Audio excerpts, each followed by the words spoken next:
Boa noite, pessoal, tudo bem?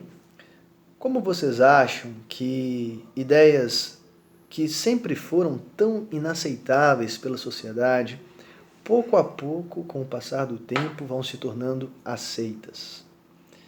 Ideias como casamento entre pessoas do mesmo sexo, uso irrestrito e legal de drogas, até mesmo a pedofilia, né? Há quem diga que não é pedofilia que se fala, mas relacionamento intergeracional. Como essas ideias entram no debate público? Pois é, eu venho falar para vocês hoje a respeito da janela de Overton. Alguns de vocês já devem ter ouvido falar nesse conceito, mas esse conceito foi criado por um americano chamado Joseph P. Overton, um engenheiro e não sei se é advogado, mas graduado em uma universidade de direito, no qual ele dizia o seguinte: olha, no debate público existe uma janela, e dentro dessa janela várias opiniões que são aceitáveis a respeito de um assunto. Para que nós mudemos a opinião dessas pessoas, nós podemos aplicar uma série de técnicas para que essa janela seja deslocada daquilo que é aceitável para aquilo que é inaceitável, ou, no mais das vezes, daquilo que é inaceitável hoje para algo que é aceitável amanhã. Eu não vou descrever o passo a passo da técnica, porque isso está muito bem descrito no texto que eu vou colocar abaixo, publicado pelo Citizen Go, no portal Sempre Família, e também um outro texto publicado pelo Percival Pugina, no seu próprio blog.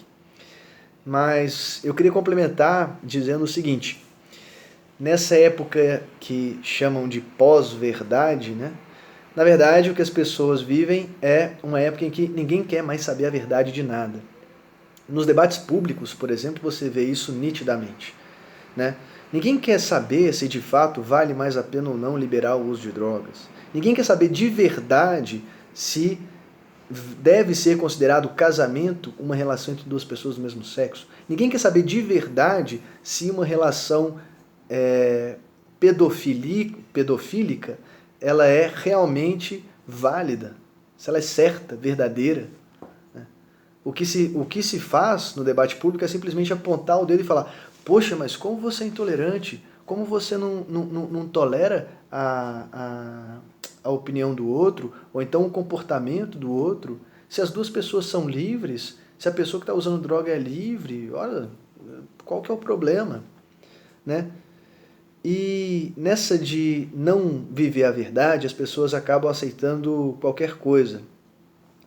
Um exemplo que eu trago do momento atual é o seguinte: vocês têm reparado como pessoas, geralmente as mais alinhadas ideologicamente à esquerda, acusam o nosso presidente de não seguir, nesse tempo de pandemia, a recomendação da ciência, né? Falam que o Bolsonaro ele não segue o seu ministro da Justiça, do ministro da Saúde e por aí vai.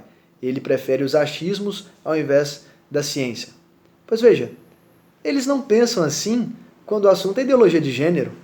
A ciência diz claramente que há dois sexos, o feminino e o masculino, mas eles preferem confiar nos achismos, na verdade, na opinião própria.